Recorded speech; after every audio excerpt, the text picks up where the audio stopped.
Setup ആക്കുന്നുണ്ട്. അങ്ങനെ ഓണന്തി വാറ്റ് ആലപ്പിയാണ്. ഇനി അടുത്ത് ആലപ്പിയിലല്ലേ, വർക്കലയില് നോയറ് സെറ്റ് ആവില്ല. അവിടെ ഫുള്ള് അലമ്പാണ് അല്ലേ?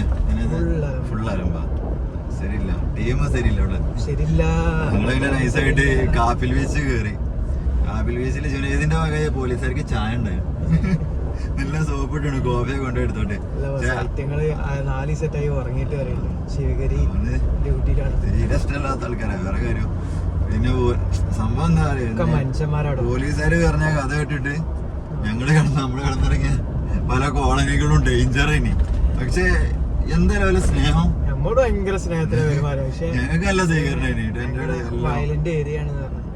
ഓരോരുത്തരെ ഉൾക്കടലൊക്കെ കൊണ്ടാണ് കൊല്ലല്. അങ്ങോട്ട് പോലീസുകാർക്ക് പോലും റോളില്ലാന്ന് ഇടപെട്ടിട്ട് നടന്നില്ല എന്നാണ് ആ ഭാഗത്ത്. രാഷ്ട്രീയ പള്ളിയിലച്ഛൻ പറഞ്ഞ മാത്രം പള്ളിയിലച്ഛനും പള്ളിക്കത്തെ മൊയ്ലിയന്മാരും ഒരു പറഞ്ഞത് അവിടെയുള്ള കോളനിക്കാർ കേൾക്കുള്ളൂ. ഇല്ലെങ്കിൽ കടന്നൽ കൂട്ടം ഇളകിയ മാതിരിയാണ്, അടുക്കാൻ കഴിയില്ലെന്ന് പറഞ്ഞു. ഞങ്ങളോട് എന്തായാലും നല്ല സ്നേഹമില്ല. നല്ല സ്നേഹം. അവിടെ കിടന്നോളി ഇവിടെ കിടന്നോളി, എന്താ സൗകര്യമാണ് അങ്ങോട്ട്. ഏതായാലും സെറ്റപ്പായി അവിടെ. നീ എന്തായാലും ബാക്കി ആലപ്പിയിൽ എന്താണല്ലോ പോയല്ലേ? ആലപ്പുഴയിലെത്തിയതും വണ്ടി ബോട്ട് ജെട്ടിക്ക് സമീപം പാർക്ക് ചെയ്ത്. കാരണം ആലപ്പുഴയിൽ മസ്റ്റായിട്ട് എക്സ്പീരിയൻസ് ചെയ്യേണ്ട ഒരു സംഭവമാണ് ഈ ബോട്ട് യാത്ര എന്ന് പറയുന്നത്.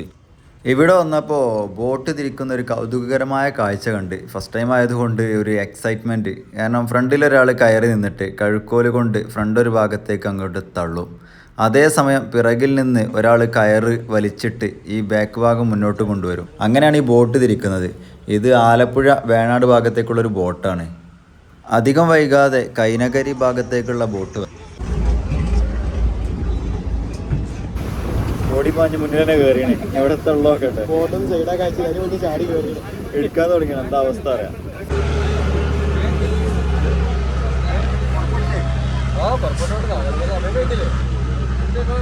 പലരും പറയുന്ന പോലെ ഒരിക്കലെങ്കിലും എക്സ്പീരിയൻസ് ചെയ്യേണ്ട ഒരു യാത്രയാണ് ആലപ്പുഴയിലെ ബോട്ട് യാത്ര എന്ന് പറയുന്നത്. അപ്പോൾ അധികം കാശ് മുടക്കാതെ യാത്ര ചെയ്യണമെന്നുണ്ടെങ്കിൽ ഇതുപോലത്തെ ഗവൺമെൻറ് ബോട്ടുകളിൽ യാത്ര ചെയ്യുന്നതായിരിക്കും ഏറ്റവും നല്ലത്.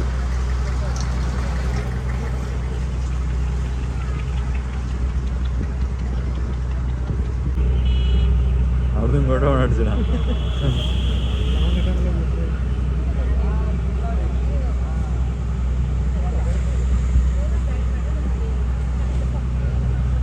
നമ്മളെ ഗതിയിലെടുക്കുക ഉണ്ടെന്നുണ്ടല്ലോ.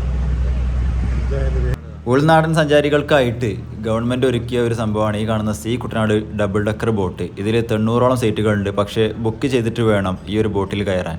ഇവിടെ കുറേ ബോട്ടുകൾ കൂട്ടിയിട്ടത് കണ്ടു. പഴയതും പഴകിയതും ഒക്കെ ആയ ബോട്ടുകൾ, അതായത് കേടുപാട് വന്നതാണെന്ന് തോന്നുന്നു. പക്ഷേ ഇതിൻ്റെയൊക്കെ വർക്ക്ഷോപ്പാണെന്ന് തോന്നുന്നു ഈ ഒരു ഭാഗത്തുള്ളത്. ഒരുപാട് ബോട്ടുകൾ അവിടെ കൊണ്ടിട്ടിട്ടുണ്ട്.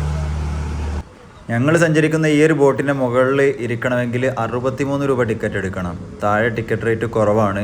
ഏതായാലും കാഴ്ചകൾ ആസ്വദിക്കണമെന്നുണ്ടെങ്കിൽ മുകൾ ഭാഗം എടുക്കുന്നതായിരിക്കും നല്ലത്. എന്തുകൊണ്ടും ആലപ്പുഴയുടെ ഗ്രാമീണ ഭംഗി, കായലിനരികത്തെ ജീവിതങ്ങൾ നേരിട്ട് കാണണമെങ്കിൽ ഇതുപോലെ ഒരു ബോട്ട് യാത്ര നടത്തിയാൽ മതിയാകും.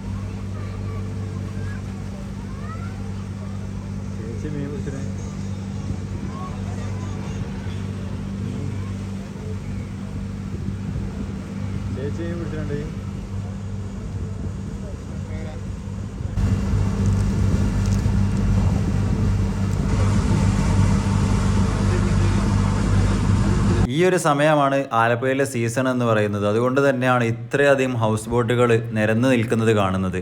കായലിൽ വിദേശികളും സ്വദേശികളുമായ ഒരുപാട് കുടുംബങ്ങൾ ഇതുപോലെ സഞ്ചരിക്കുന്നുണ്ട്.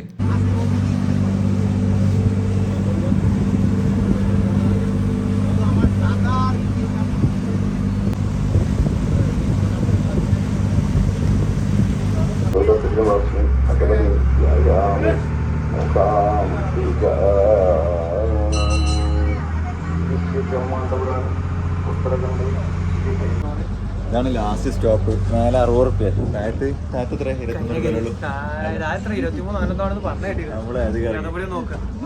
വൈകിട്ട് ഏറെയോടെ തിരിച്ച് ആലപ്പുഴ ബോട്ട് ജെട്ടിയിലെത്തുന്ന രീതിയിലാണ് ഈ ഒരു ബോട്ടിൻ്റെ സമയക്രമീകരണം.